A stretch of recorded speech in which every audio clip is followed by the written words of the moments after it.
We are ready. It is my absolute pleasure to introduce our moderators for this afternoon session, two exceptional leaders in our community. Dr. Jennifer Zwicker is a professor at the University of Calgary School for Public Policy. She also holds a Canada Research Chair in Disability Policy for children and youth. Sarah Ewart is a lawyer and an exceptional advocate for disability rights. The project that we're going to be discussing today is a partnership between the Autism Alliance of Canada and Kids Brain Health Network. It is an exemplary collaboration that has advanced our collective efforts to capture best practices from autism policies around the world. By leveraging the expertise and resources of both our organizations, we are better able to comprehensively assess all autism national level policies across the world and identify effective strategies for supporting autistic individuals and their families. This partnership represents a powerful example of what can be achieved through collaboration. I would like to extend my sincere gratitude to this incredible team. They have been working countless hours to produce an amazing quality, rigorous report that will be shared shortly with you all. Yeah, maybe we'll advance the slides. Awesome. Hi, everybody. So thanks for that wonderful introduction, Deepa. And we're really excited to share with you sort of a lot of the emerging work that's coming out of the search that we've been doing of national autism strategies. So to get us started, we just wanted you all to take a moment to think a little bit. How many countries do you think have a national autism strategy? Any guesses? I'm hearing 3, I'm hearing 10. Okay. Oh, 5. 5, 4, yeah. 6, 3 over there. All right. So we actually have 13, 1, 3. So that's just a little context that we'll describe the process we went through to kind of identify the strategies that we found that countries that have national autism strategies. You know, we did focus around national autism strategies. We recognize that there's other disability strategies in other countries as well. But for the focus of this work, we focused just on the national autism strategy because of the context in Canada and the national autism strategy that's being developed here. So we'll go to the next slide. And so one of the aspects of, I think just advance it to the, one of the aspects that we used to search through the process was using the UN Convention of Rights of Persons with Disabilities. This is as you've heard about it today, it's sometimes referred to as UNCRPD. So if you hear that acronym, that's the UN Convention of Rights of Persons with Disabilities. It's an international human rights convention that sets fundamental human rights for people with disabilities. Its purpose is to promote and protect, to ensure and fulfill equal enjoyment for all human rights and fundamental freedoms by all persons with disabilities. So we chose this because countries sign on. Canada is a signatory to the UN Convention on Rights of Persons with Disabilities. So it's kind of a common framework across countries. And it's used really as a way to look at promising practices across countries. We certainly weren't trying to develop a scorecard or any sort of assessment of countries and pass judgment on who did what well, but it's really a sense of, as Canada's in this process of trying to develop our own strategy, what can we learn from other countries, particularly organized through this UN Convention framework. So that's the subtext or context for this work going forward. You know, it's really building on what we heard of today around the nothing about us without us kind of principles. So it's just a context around wanting to make sure that we're not using it as a kind of framing of who did what well and who didn't. It's not a kind of gotcha kind of thing on countries. It's more of a context of how can we organize and ensure that we're addressing a lot of the scope of the articles across different areas. So if we go to the next slide, I'm going to, first off, before we go there, I guess, I'm going to introduce Yvonne. who's going to kick us off with our first question. Yvonne Spicer is an incredible advocate for autism rights. We're all very fortunate to have her on the panel here today. She's an ambassador for Autism Canada, and she's a board member of Community Living Ontario, among the many other commitments and representation she provides in the community. So we're very grateful to have you and your perspective on the panel. So our question for you, first off, is why should we include persons with lived experience in research? I think that should be working. Yep, try it. Hello? Yep. All right. Like to thank you everyone for being here and my mom on video. Why should we have people with lived experience? Well, okay, people with autism live it every day. We are the ones that are the growers, the dreamers, and people that grow up with it through life. We are the ones that can be able to make difference in many ways. I'm part of a research panel with another member in this room today, and we're a research group called PARN. And we have been doing various research besides this committee on different issues relating to people who have neurodiversity and many other things that we all have. So people with lived experience can also contribute in many ways for like on speaking up about different matters that mean to us. So it could be like ODSP, it can be poverty issues, it can be different things about how the autism framework, and also what we're hearing today that not everyone in this world has a strategy. So as someone who is learning from not being heard when I was little to being heard today, I'm very proud and very happy to be here to actually work on this work together.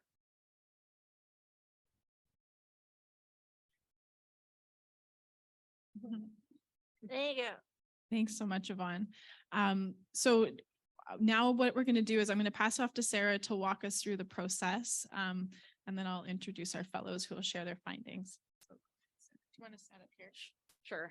Whatever you prefer. No, that's fine.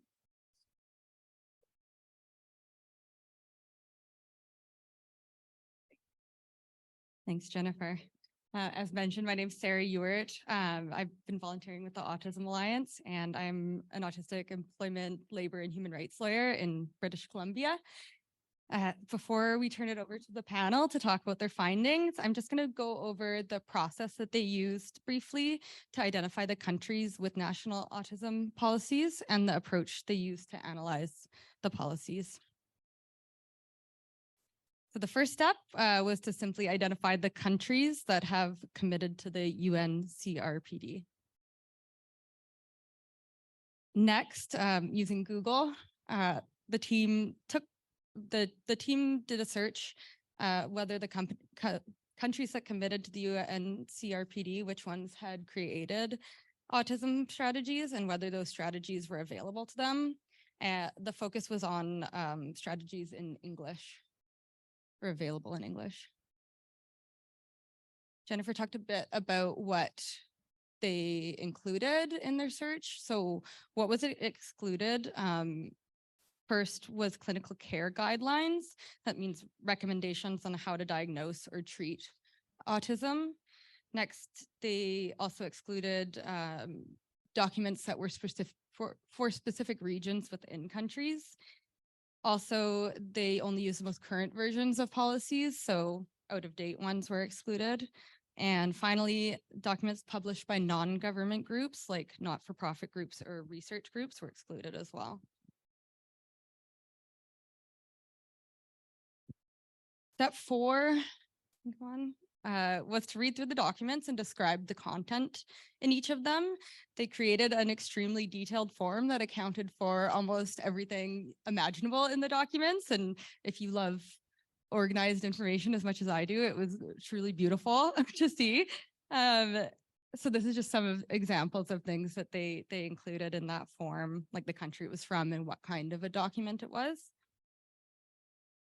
They took a truly team-based approach to the work. Step 5 was just meeting regularly to discuss the information that they had collected along the way. The next step was to summarize the information they had recorded quantitatively and qualitatively. This is just an example of what that analysis looked like. Give me a second to read it.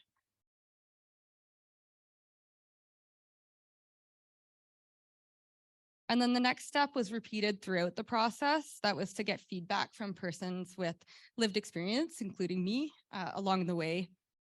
So this was things like reviewing and making suggestions on language in the team's protocol document and attending meetings with the team as they discussed their progress. So that brings us to today, and I'm happy to pass it over to the panel of researchers to talk about their findings. Thanks so much, Sarah. So I'm going to introduce our panelists. And as Deepa said, this has been a really exciting partnership between Kids Brain Health Network and Autism Alliance. And these are policy fellows that were selected for this year. So I'm going to introduce Alexandra Manek, who's you give us a wave, a PhD student in the Faculty of Education at Queen's University. Her background's in psychology and education. Her research interests are related to child development and the role of schools in promoting it. Her work looks at variables associated to general classroom placement, and she's worked internationally as a special education teacher. And then we have Christiane Roth, who's a research associate at the School of Public Policy, University of Calgary. Her background's in international human rights and improving participation in society and access to services for people made vulnerable by systems. She's got an MSc at the London School of Economics, and her work looks at the impact of COVID-19 pandemic on persons with disabilities. And then we have Preeti Kaur, who's has her PhD in neuroimaging from University of Calgary. She was previously a postdoctoral fellow at University of British Columbia, and she's currently a medical student at the University of Calgary. Her research looks at brain development in infants and young children, and she has experience working as an interventionist with children and adolescents with developmental disability and their caregivers. So these amazing, this amazing team that you see here has spent really countless hours going through those detailed forms that we talked about, looking and extracting data from the autism strategies that were identified internationally. And so the fellows are going to present summary of their findings on how the policies were created, some of the key findings in terms of content, with a focus on education, health, awareness, rehabilitation, and social protection. So without further ado, I'm going to pass it off to Christiane. Thank you very much, Jen and Yvonne and Sarah. Can you hear me okay? Yeah. So I'll be starting us off with talking about what we learned from the autism policies around the world.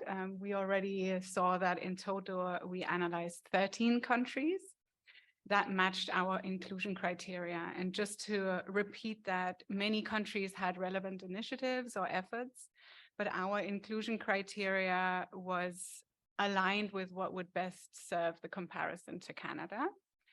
So as you can see on the left side of the slide, we looked at policies from 4 different continents, whereby most countries, autism-specific policies were from Europe. And the final list of countries we included in our analysis were England, Wales, Northern Ireland, Scotland, Spain, Malta, Hungary, Bulgaria, France, the US, Mexico, Qatar, and New Zealand.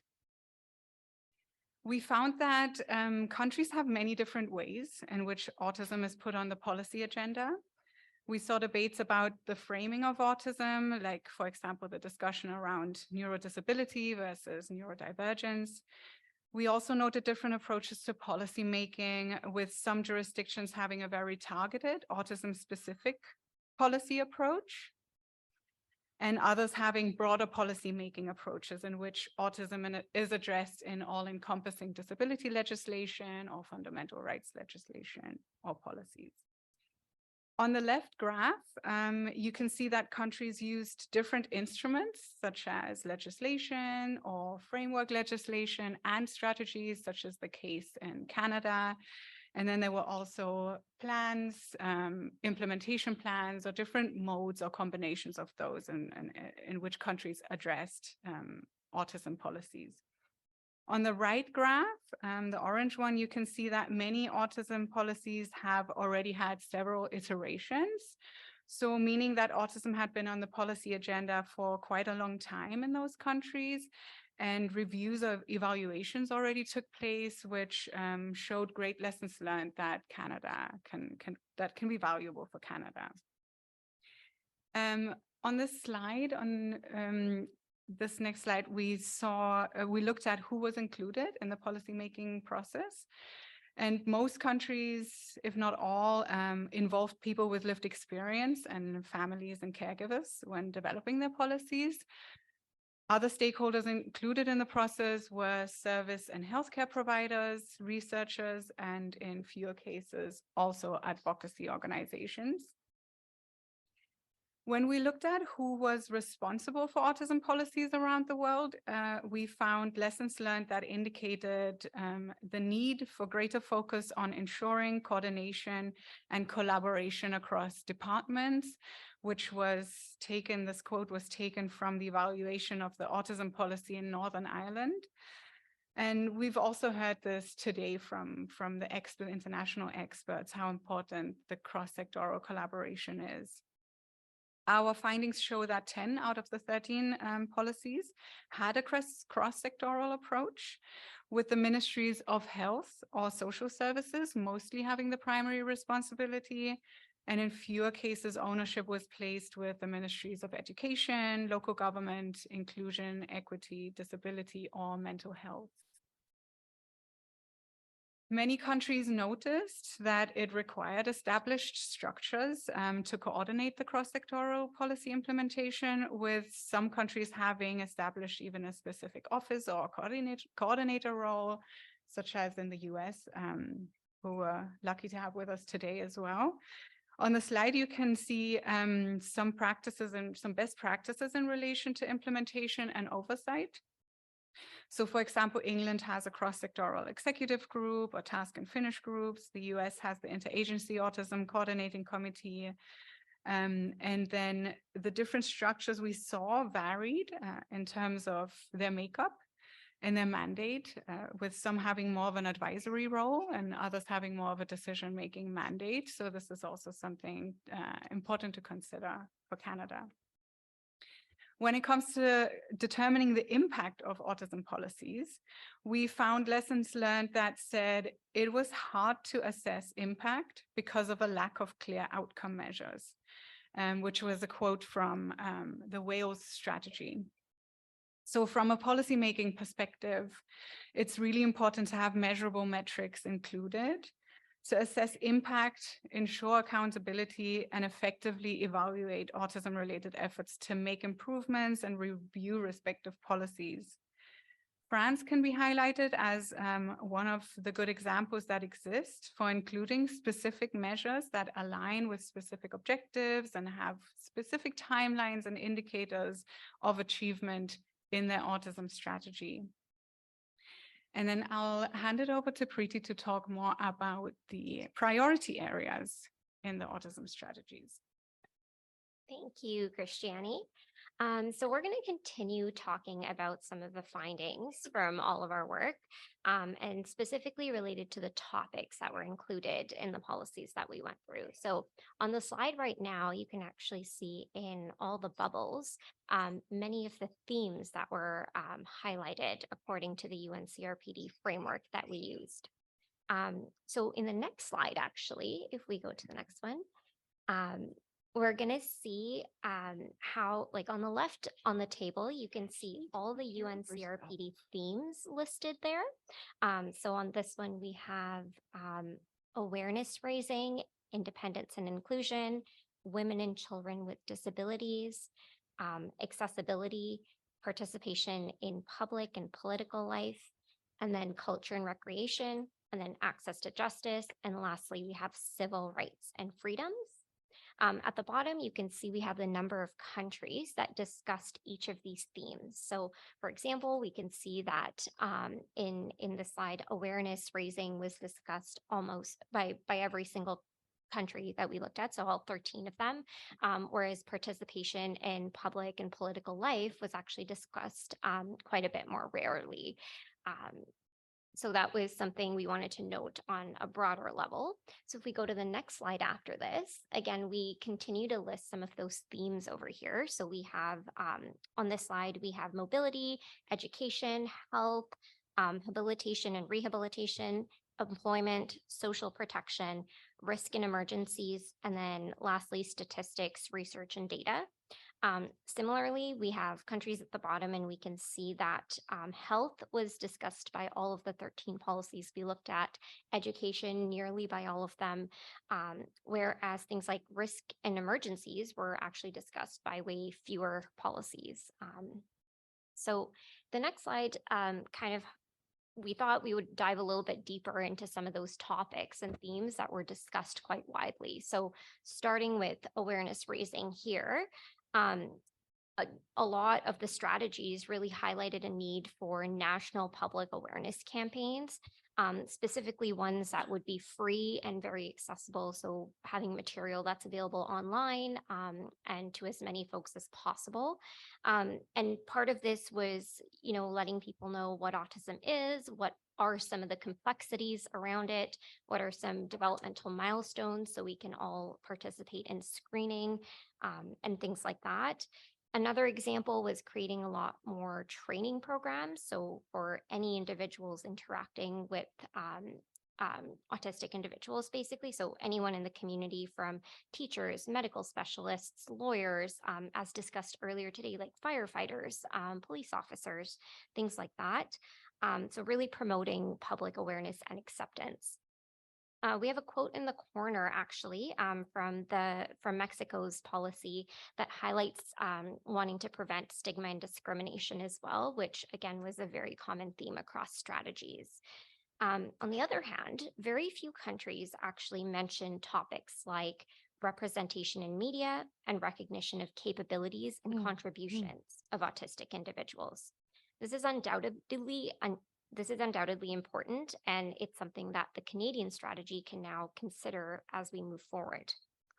So in the next slide, again, we wanted to highlight broadly discussed themes. So here we're talking about health. Strategies broadly talked about early identification and intervention. Those were emphasized. So things like screening, supports for complexities and comorbidities. Having high quality care from trained professionals was also highlighted. And we actually have a quote in the corner from Qatar's strategy that suggested bringing in some mobile specialist teams to address lack of care in certain remote and rural communities as well. So that was something we wanted to highlight. On the other hand, very few countries discuss topics like healthcare coverage and what that looks like, or even insurance. So that is, again, something important to consider moving forward for the Canadian strategy. Another thing that wasn't discussed widely was senior care. All the autism policies we looked at considered children, adolescents, adults quite in depth, but seniors in the aging autistic population was not included in the discussion as widely. So for the next slide, we have habilitation, rehabilitation, and social protection. So for this one, this kind of relates to our previous topic of health, where we found that there is a great emphasis on needing multidisciplinary teams for assessments, as well as advocacy for full physical, mental, social, and vocational abilities. Housing support was mentioned across strategies, but on the flip side, when we think about adequate standards of living, things like food, clothing, and access to water was not discussed as broadly across strategies. So that was interesting, especially in the context of poverty. That wasn't brought up as much. So we'd love to see more around that. And similar to what I mentioned before, thinking about the aging autistic population, there was very little that we saw around retirement and strategies around that period of time. Another thing that we didn't see discussed very often was actually the implementation and use of assistive devices and technologies. So again, all of these were strengths that we've highlighted, but also some little gaps and takeaways that we can now consider in the Canadian context as well. So with that, I'll pass it off to Christiane, actually. Just actually a quick slide to talk about political participation. What was interesting was that most of the policies talked about political participation or involving people with autism in the strategy development itself, but then they didn't really mention any kind of barriers into barriers that exist in relation to participating in public life, running for office, electoral processes. So anything that didn't touch on the autism strategy itself. And I think that's something that Canada could also really consider for their strategy. And yeah, that was the quick snippet on political participation. And Ali, you can continue. Thank you. Sarah, do you mind going to the next slide? Okay, great. So something that was highlighted in 92% of the strategies was not only education, but inclusive education, which was wonderful to see. But something that we were sort of craving from the strategies was more of a cohesive and consistent definition of inclusive education. And I see a lot of nods in the room, which is great. Thank you. Very validating. As you might know, in Canada alone, we have 13 different definitions of inclusive education, which vary with the provinces and territories. There are some great organizations that have done a really good job of sort of bridging these definitions together and identifying some of the core elements of inclusive education. So things like having access to your education in your neighborhood school, or accessing age-appropriate curriculum content or same-age peers. And while the UNCRPD also does a great job of defining inclusive education, something we found that was missing from the strategies overall was a cohesive definition of inclusive education, instead of just sort of referring to it in passing. As a result, we saw that there was an emphasis in some countries on, including students with autism in education, but in some places this meant increasing general education placement, so placement in the general classroom for students with autism. And in other countries, this actually resulted in building or promises to build more specialized settings, which, there is value to having specialized settings. We can learn something from them, and they can be research centers and centers of excellence. But the UNCRPD does posit that all students should be included in the same classroom environment alongside their same age peers. So that was one thing that was worth highlighting from the strategies, though a strength, still an area of development, just something to tighten up a little bit. Another strength from some of the strategies was an overall emphasis on students' access to general, tertiary, as well as vocational education. Not only did this come up in the context of education, sort of the education sections of the strategies, we also saw this in the employment sections often. So there was a really strong link between education and employment, and creating opportunities to help students transition from school to different varied post-secondary opportunities. And one more thing just to highlight about education is that while the strategies did a beautiful job of talking about training that's necessary, as we've already mentioned, to provide to various stakeholders, not only those in education, but really just across the board, the nature of that training or the content of that training wasn't always clear or very specific. So a great example from New Zealand is the use of evidence-based practices. This is also really prominent in the United States and in their research focus. So that's something we would like to see more of in the strategies, is more specific, more detailed information about academic curriculum supports as well as social supports for students with autism. And we just want to highlight a quote in the corner of the slide, which is from England. And what this tells us is that with adequate training for teachers, we can actually facilitate more inclusive classroom placements for students with autism. And this is one of the most cost-effective ways to do this. So I know we're often talking about a lack of funding and if only we had the funding to do this, but this is actually a really cost-effective and economical way to improve access to education for students with autism. So moving to research, statistics, and data collection. Thank you, Sarah. Okay, so another thing that we saw in almost all of the strategies was a wonderful emphasis on the importance of collecting data to help to push some of these policies forward, especially in the context of health system data and how useful that is for stakeholders across sectors. We also saw an emphasis, and again, this was a great practice from the United States, on research and innovation, but something we felt was missing and also missing in the Canadian context at the moment is more data collection and data that's available publicly, data that is longitudinal that we can use to create context for our work. So as researchers, personally, I have to rely on the US data from the CDC, which takes me all the way back to the 80s or 90s. And that helps me to understand the patterns and trends in autism prevalence. Whereas in Canada, I have to look back to 2018 to get a baseline sense of where we are. So that's another thing that I'm hopeful for the Canada strategy that we can emphasize as well, like some of our colleagues in the room today. See the next slide. Thank you. Okay. So we talked about it, I think, at length this morning, which is wonderful.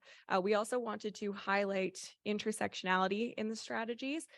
There were a few really positive examples, and just because of time constraints, we'll just highlight one, which is the intersection of autism with gender. And something we saw that was a positive from some of the strategies was an emphasis on sexual and reproductive health, especially for women, as well as safe relationships, abuse, and violence prevention. Again, we would love to see this more in some of the other strategies, as well as a highlight on racialized and ethnic identity, sexual orientation, etc. We just wanted to highlight an example for Spain, which even emphasizes the role of identity in the development of children with disabilities, particularly, and how important it is for us to pay attention to this. Next slide, please. Thank you.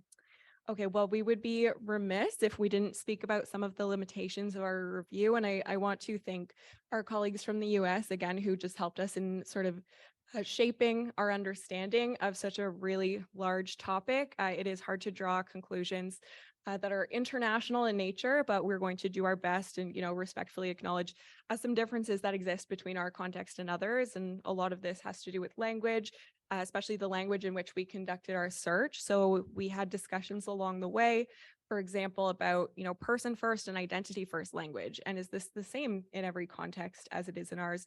Are different countries having this conversation at the same time as we are? So that was a limitation of our search methodology in and of itself, but we had wonderful supporters who helped us to obtain strategies in different languages and to do some translation for us. Thank you, Hadjer.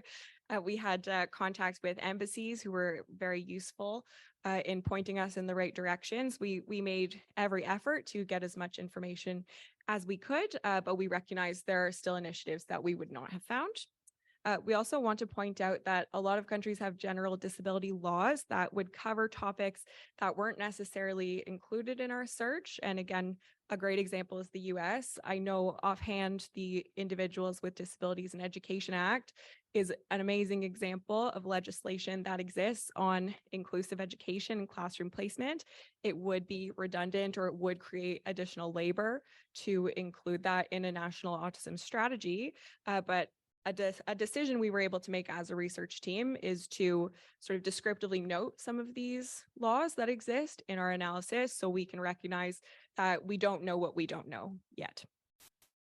We also want to recognize the initiatives, as has been mentioned, from other countries that aren't necessarily government initiatives, but perhaps clinical care guidelines, policy briefs, things from NGOs or non-government organizations that are also instrumental in sort of shaping this policy environment. And of course, discussions with stakeholders, as we have had many of today, are essential in making interpretations, drawing any kind of conclusions about these strategies. We recognize we're outsiders and understanding this context. So again, we want to extend a thank you to everyone, especially the presenters this morning. We were taking notes on things to add to our analysis, as even just the conversations from today alone were incredibly helpful in extending our understanding. Next slide, Sarah. Thank you. Okay, so to conclude, before we move to questions, we just want to acknowledge that there are a number of examples Canada can look to in the development of a national autism strategy. There are 13 examples that we could name off the top of our heads, but we recognize again, there exist more initiatives than just what was returned by our primary search. We want to also highlight the importance of adopting this strengths-based approach. It's really easy to sit around and to identify, some of the flaws of certain initiatives or strategies, but there was so much positive for us to work with and so many fantastic examples that we pulled from our very detailed data extraction form, and we are really excited to share those results with you. And finally, we want to highlight how essential it is to have conversations with persons with lived experiences, diverse perspectives. We want to thank especially Yvonne and Sarah, who've been so foundational in framing this work. And with all of that, I think I'm going to pass it back over to Sarah. Wonderful. So we're going to move into a bit of a moderated discussion. So Sarah's going to kick us off. And then just a reminder to the audience that we will have time for audience discussion, question and answers after we finish the panel discussion.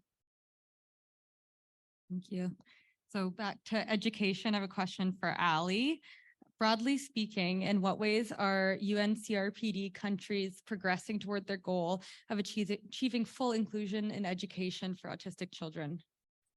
Thank you, Sarah. Again, not to attempt to provide a report card or any kind of assessment for these countries, we also want to acknowledge that these strategies were not necessarily developed with the UNCRPD as a guiding framework. And again, there are many other laws that would have guided the development of these strategies. But if we are going to try to make meaningful comparisons between countries and their goals, if they've signed or ratified the UNCRPD of fully including students with autism and other disabilities in the general education system, the first thing we of course have to do is agree on a definition of inclusion. We've been trying to do this for many decades, so I don't anticipate we will do it today, maybe though. But what I would say is at the very least, if we can look at the UNCRPD criteria for inclusive education for Article 24 and attempt to pull out some of the key components, I would argue that those key components are proximal or physical inclusion. Is everybody in the same environment? And then we have academic in terms of education. We have is the child making meaningful progress? Are they not only accessing the curriculum, but are they able to progress with the curriculum? And finally, we have social inclusion, and are they supported to have healthy relationships and to make friends and to be with their same age peers?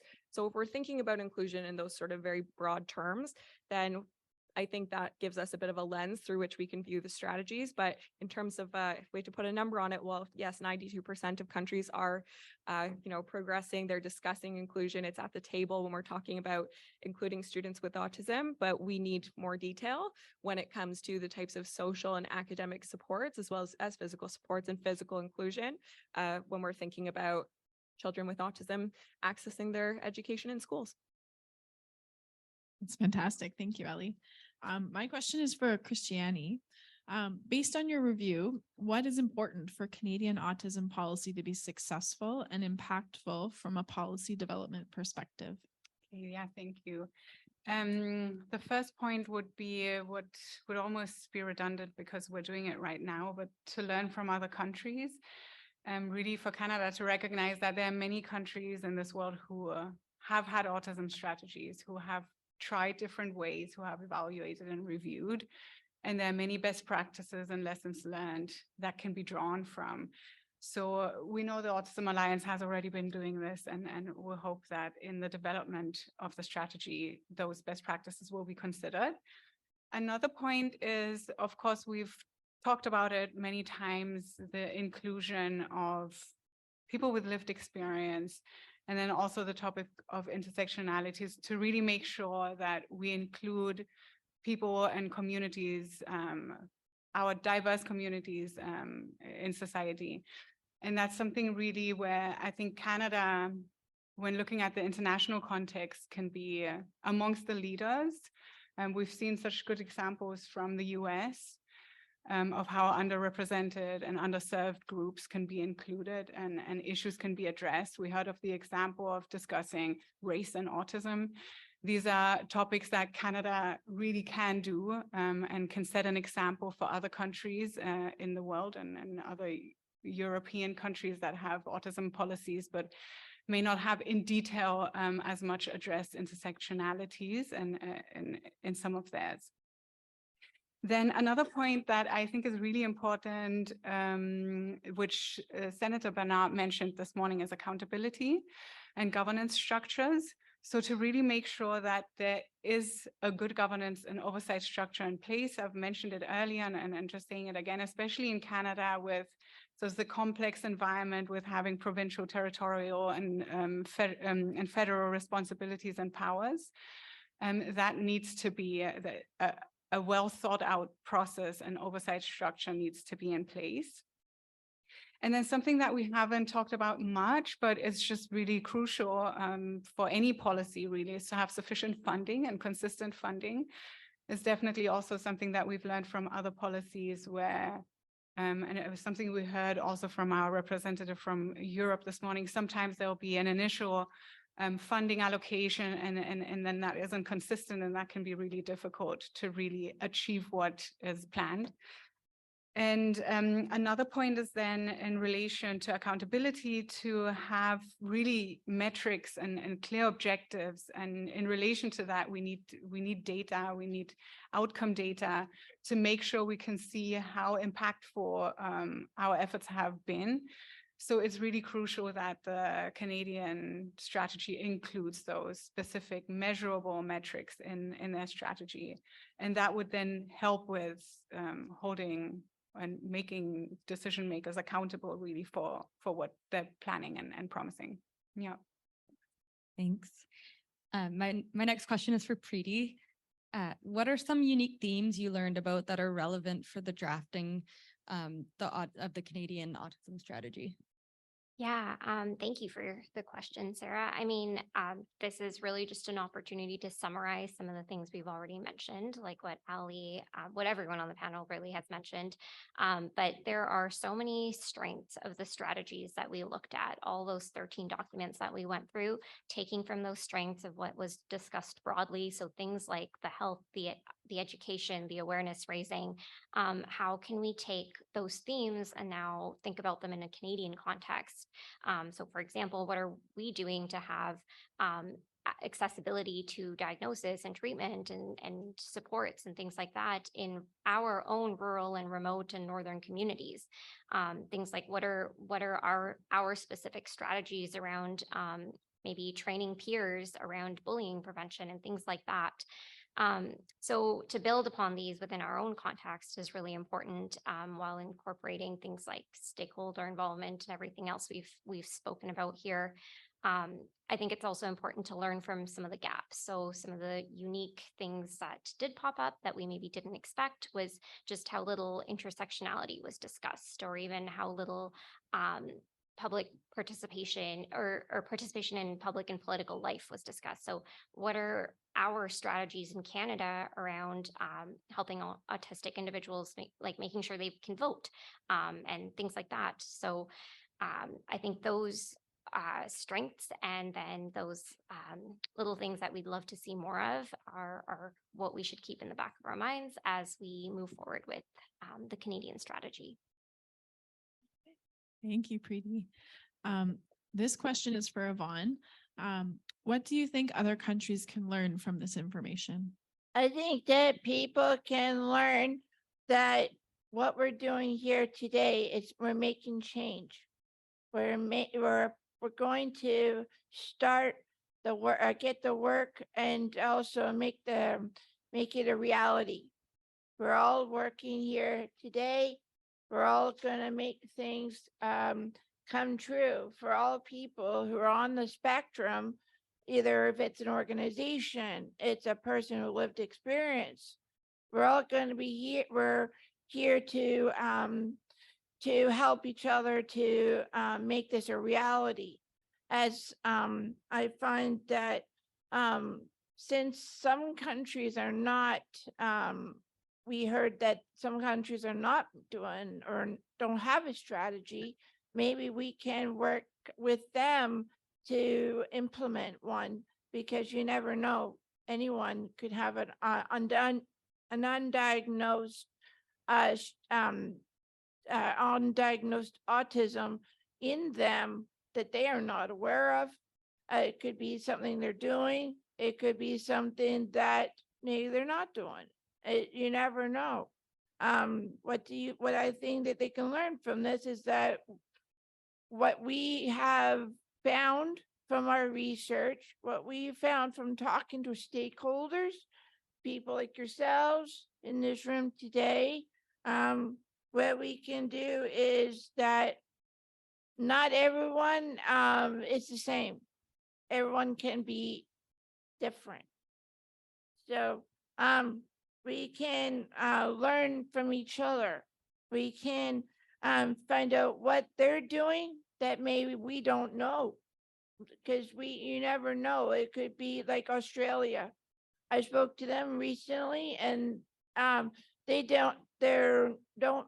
we didn't speak about them, about what they're doing. So there's lots of ways that we can partner and work together on developing a strategy for all places in the world. So there's room for improvement. There's room for all of us to make this come true. Thanks, Yvonne. That's super good insight. What do you think?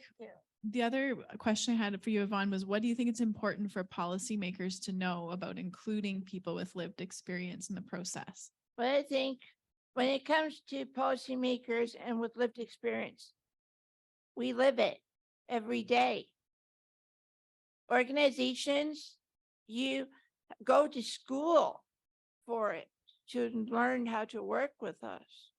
But with us, we grow up with it. We get labeled with it. We don't want the label attached to us. We want to be called our own name. That's the only word that we want to know and use.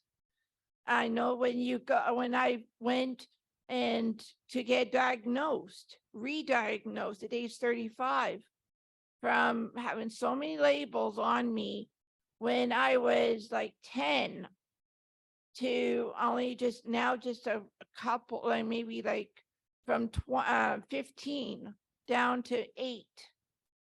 And now, because with policymakers, people, including people, maybe some people may or may not, depending on their severity of what they have.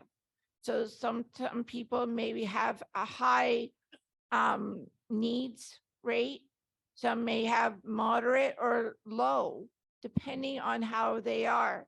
But you can include all people with lived experience, because we all have something to contribute. We all want to be heard. We all want to be able to be at the table. So that way we can voice our concerns to what is happening. I'm gonna just tell you a story, a small story right now. I might be going over the time because I've been watching it. When I was younger, okay, and my mom was busy working, and I want to thank her for being here today. When they had I went to 10 schools in life because disabled. So with that, when they had the IPRC meetings, I was never invited. It's about me. I need to be there. I want to be heard. But everybody else making decisions for me without asking me, what do I want? So with policymakers, including people with lived experience, then that you're including, you're talking about inclusive places, you're talking about inclusion.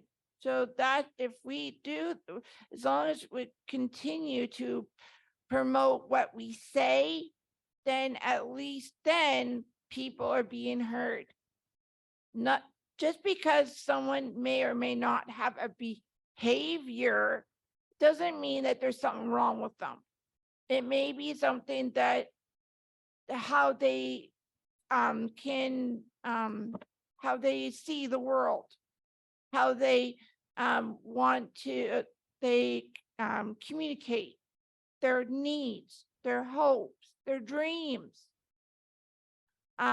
Without two special ladies in this room, I wouldn't be the person I am today. And those two ladies are a joy and special to me. And I like to say, with them in my life, they know what I want.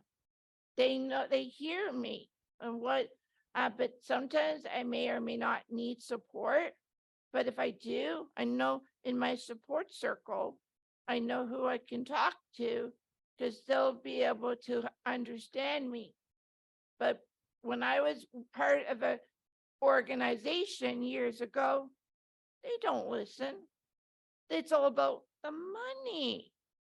Just like their CRA going on strike tomorrow. It's about the money. But with policymakers, including people with lived experience, you're actually hearing it because you are working on the issues that affect them. You're including their voices, you're including them at the table. So thank you very much. Thank you. So with those really powerful words, that wraps up our panel. So just a huge thank you to all your perspectives shared here today. This is, as I think you can see now, a really incredible group of people. And I think we've all learned a lot through today. So now we're going to shift to over to you for questions. And I think Deepa is going to moderate that. Thank you, everyone. So we have an opportunity for audience questions and answers, or answers from the panel, but audience questions, QR code. You can put your questions onto Slido. We'll just take a few minutes for that. Hi there, David Maloney, Autism Ontario. Question for the panel.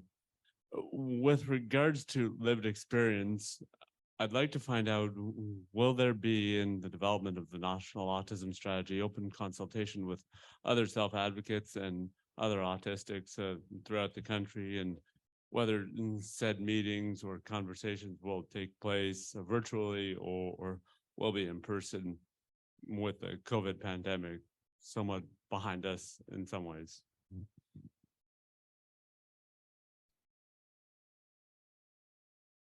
Yeah, that's a great question. I mean, I think in our process, like we're not directly informing the National Autism Strategy. I think that's like because we're not with the government, but yeah, I agree. I think it would be great to have kind of that ongoing engagement throughout the process. I don't know if Deepa can speak to that more. Yeah, thank you. So this research project is designed to inform the development of the NS in partnership with the Public Health Agency of Canada. And they have done some extensive consultation and will most likely, hopefully, continue to engage in a meaningful way and set up a mechanism for engagement with autistic people and their families. I'm going to take a question from the Slidos. Is there any recommendation for Indigenous or any data evidence in the strategies that you reviewed?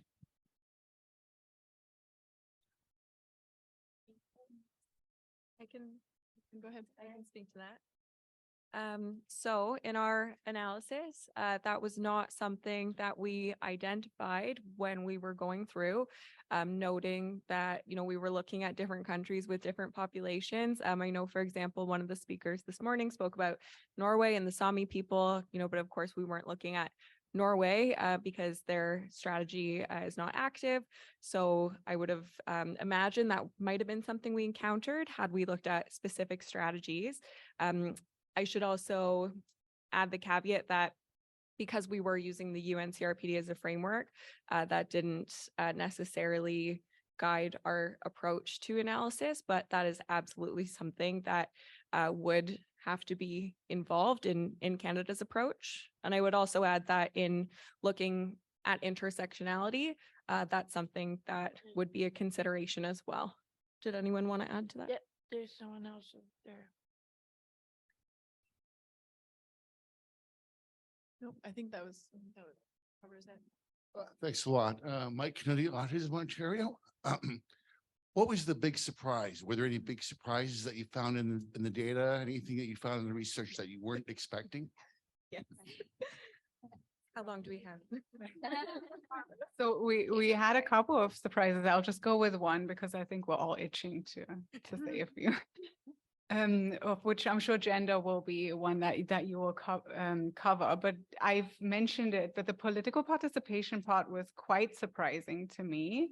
The fact that rarely any strategy talked about voting, being part of public life, running for office. And if we're saying, you know, we want to include people with disabilities and want to include people with autism, well, we want to have them in decision-making positions too, don't we?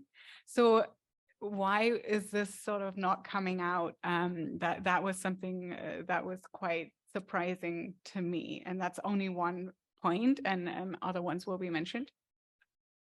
I'm trying to think. There is quite a few, but I think the one I'd like to highlight is reproductive and sexual health was actually only mentioned by, I think, maybe 2 strategies. This was not discussed very widely and is an extremely important part of well-being and sort of ties into the idea that intersectionality wasn't discussed very much. On the other hand, I do want to also add that a lot of strategies did discuss the pandemic and things sort of in the context of the pandemic, especially strategies that kind of came out more recently. So that was nice to see, and hopefully that's something that's continued to be addressed in the context of risks and kind of humanitarian emergencies. My biggest surprise would be assistive technology because that is mentioned in the UN CRPD, and it's sort of mentioned anecdotally in some of these strategies, but it didn't really come up in the multiple contexts that we expected it might come up, like education, employment, just communication in general. So that was surprising to us. It feels like an underrepresented area in a lot of the strategies, and an area with great potential to facilitate more communication from persons with lived experience and, you know, different groups of stakeholders. Oh, so there's people over there. It's right there. Oh, no. Oh, there. If you would like to continue this conversation, you can contact us or Deepa, and you can join the conversation. We can continue conversation after today, and maybe we can we take your contact information, and you can be on the join the committee or voice your concerns to us. Thank you. I'm Patty Douglas, and Heather Brown is with me here, and we were having a table quiet discussion. So we wanted to say and ask, so all of us agree that inclusion for autistic students is really important, but we were wondering about how you're defining inclusion. And we were curious if you've heard about the most latest research that says that inclusion is a feeling of belonging, and not a placement, whether segregated or otherwise. Okay, so just to speak to the first part of your question, and thank you so much for your question. So we were using the UNCRPD criteria. So the Article 24, we actually looked at the definition of inclusive education in the UNCRPD, and then we went through each of the subcomponents. So we don't have an example to pull up on the slides, but I can come in and sit and chat after and just show you how we went through each of those subcomponents. One example would be social supports. So we looked at, what types of social supports are in place for students with autism in schools. And we use various search terms in the strategies to try to identify any interventions or practices that were being used. And I am very familiar with the research you're describing. And I think that there's two ways that we can think about inclusion, and it's inclusion as a philosophy and inclusion in practice. And no one can disagree with the philosophy of inclusion. It's a beautiful idea, and often it lacks the structural supports it needs to be successful. Of course, in a perfect world, we would all be together in the same environment and everyone would have what they need. And I hope that we see that in our lifetime. I really do. Ontario's very own definition of inclusive education is one of a feeling of belonging. Students see themselves reflected in the curriculum, in their physical surroundings. It doesn't actually operationalize any of those terms. So it doesn't, put into meaning or, into practice what it is saying. So I'm familiar with both sides, and I can speak to what I value personally, but I think at the end of the day, we're going back to our UNCRPD criteria, which is, essentially inclusion unless it causes undue hardship. So the role of those specialized environments would be for the students who would feel undue hardship in an inclusive environment, and those decisions continue to be made on a case-by-case basis. So that would be, our interpretation of inclusion, which sort of goes, I think, ties both of your questions together, but I'd be happy to chat at length about the differences. I think we'll have time for one more question. Yep. Okay. Hello? Yeah. Yes. So my question is to you. You mentioned about roughly 13 jurisdictions. During that research, did you come to any conclusions in regards to capacity issues? Thank you. Good question. Capacity issues in terms of conducting would that be capacity in terms of conducting the research, or in terms of doing the work necessary to get a strategy off the ground? Yeah, so it's a full slot in the sense of research and development to capacity in regards to clinicians and supports, because what you have is lots of research, but a lack there of capacity for supports, i.e. here in Ontario, for instance, example wise. Thank you.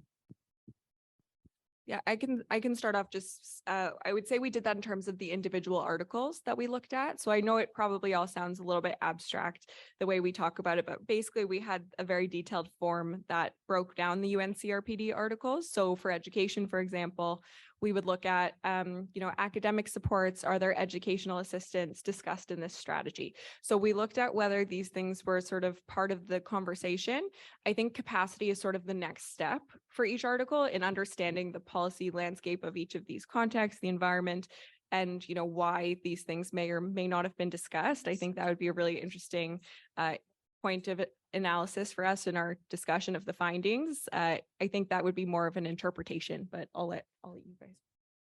Yeah, just if I understood the question correctly in terms of capacity and service delivery in the autism strategies or efforts, I think what that kind of related to funding oftentimes. So when we looked at some of the feedback that was given or evaluations that were carried out, most countries have very good plans, right? So most countries want to achieve great things, but then it's sometimes the implementation is more difficult, meaning that the funding may not be available or the capacity may not be there. There's so much training need, there's so much need for awareness raising in so many different sectors. And I think the lack of capacity most times related to a lack of funding to really build that capacity in society, if that makes sense. want to thank the nice people here for permitting me to grab the mic for a moment. My name is Catherine Breward. I'm a human resource management professor at University of Winnipeg. And this capacity question really caught my attention. I don't know how many people have had an opportunity to read today's news, but there is a news story. I apologize to the maritime folk because I forget if it's New Brunswick or Newfoundland. But there is a news story just today about children in daycare. They have just transitioned to $10 a day daycare. Sounds wonderful, right? Yeah. The problem is that autistic children are literally being kicked out of their daycare en masse because as part of this $10 a day regulation that they came out with, they had a rule that if there were special needs children, you had to have an early childhood educator as opposed to people with lesser qualifications. What this has meant in practice, although the policy sounds good on paper, is that autistic children today, in the front page news in the CBC, are being kicked out of their daycare centers and their parents have no other options. So when we are developing policy, we have to think through the capacity implications much more carefully. And I wanted to just point out that here is a tremendous example of policy that didn't think through capacity before being implemented, and the consequences are dire. And so I wanted to encourage people as an HR professor. I'm always on the end of policies that get implemented without thinking through how they're going to actually work in practice. And I would like to beg every policy maker in this room to make sure that you have the resources in place before the policy gets implemented, not after, so we don't have a repeat of this situation that we are seeing right now today. Thank you. Thank you for your comment. Anybody else would like to make a comment? We're You want to? We're going to take a question from our Slido screen. So as a data nerd myself, I am fascinated to know, have there been any measures, outcomes, user satisfaction, quality of life surveys? Did any countries have a monitoring evaluation? What did they use for it? Did you come across any specific indicators or measures of success? How did we measure success? I'm going to attempt and then you can maybe add on, because I can't remember the specific indicators, but I do know that, for example, England did a lot of evaluation, and they had an extensive call for evidence just to see how effective their efforts have been. And I'm guessing some of the indicators, I'm not 100% sure, but some of the indicators could be, for example, how many people have accessed certain services, how much some of the outcome measures may be more interesting to look at. And I really like the question, and I'm sad that I don't have any notes on it, but whoever asked the question, please feel free to come and talk to us after so we can look at this in more detail, because we can find out. This was also a conversation we had early on, which was about do we include in Sally. this review that we're doing? If we also include reviews of evaluations that have already been done. So that's potentially a next step for this research, would be to also look at those outcome measures as sort of a separate analysis. Thank you. I think we have one, we'll take one last comment or question. Teresa, you got your hand up? Sorry, we're gonna go over here because they were waiting first. Sorry.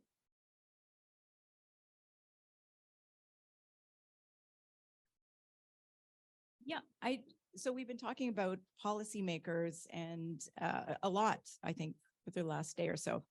And we see how important it is. Oh, more volume? Can you Yes, turn it better? up, please? Don't love doing that, but okay. There you go. So when we talk about policymakers, it was making me think that if we also align what we want to have achieved with some of the accessibility strategies that are already in place, like for instance, government right now is wanting to hire folks, all sorts of folks, right? So with aligning with that, like our policymakers are not just people who are not neurodivergent.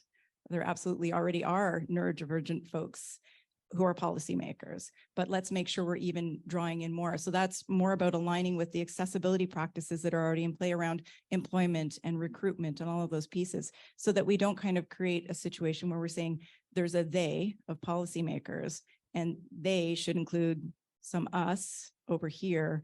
So we don't compartmentalize like that. I think starting to align with the urgency that actually Canadian government, for instance, has in terms of its hiring. It knows it has to, based on the Accessibility Act. So let's start making sure we are funneling some great neurodivergent thinking that way as well too, so that it's embedded, it's already embedded in some of the responsibilities and accountabilities that we're asking policymakers to have as well.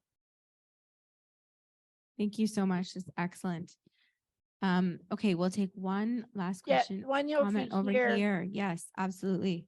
Danielle, it's Teresa. There you go. Right there. I was wondering, like, it's, I don't know how many people you invited. If you plan on inviting more people across the border, because I think with what I've learned today, I think a lot more people need to hear this story. And people who's living it, I think they need to be heard. And also, I think that should be more self-advocates out here. Yes. Speaking about it. Yes. Saying how it feels, right? And be proud of yourself by speaking up. And so, is there a chance that you could make this bigger? Maybe for a couple more days? I think that would be a great idea. Even like have doctors and lawyers out here. You mean more community engagement? Is that what you're saying, Teresa? Are you saying more community engagement? Yeah, there needs to be a lot more learning from these specialists and that. Yeah. Because if it wasn't for this group, Yeah. to teach people who's here today, Yes. we maybe not learned what we did today and That's even right. from yesterday. So Yeah. that's why I'm thinking is a possibility to have it bigger We, so that more we people- love that. That's amazing. Yes, let's make it bigger. Yeah. We love it. We're here to convene. We're here to inspire, to share knowledge. And that Yeah. is like the best comment we could have gotten at the end of this. Thank you so much. Thank you so much to our panelists. I'd also like to thank Staples, our sponsor, for the lovely printed materials and for our lovely tote bags. Please take a tote bag. It's reusable, environmentally friendly, sustainable. And thank you so much for all of your participation. I think we're going to head into a short break. Yeah. We just wanted to thank yourself and Jen for support, and Danielle Pearlston in the back, and Jonathan walking around for their support with this work as well. So thank you very much for your help.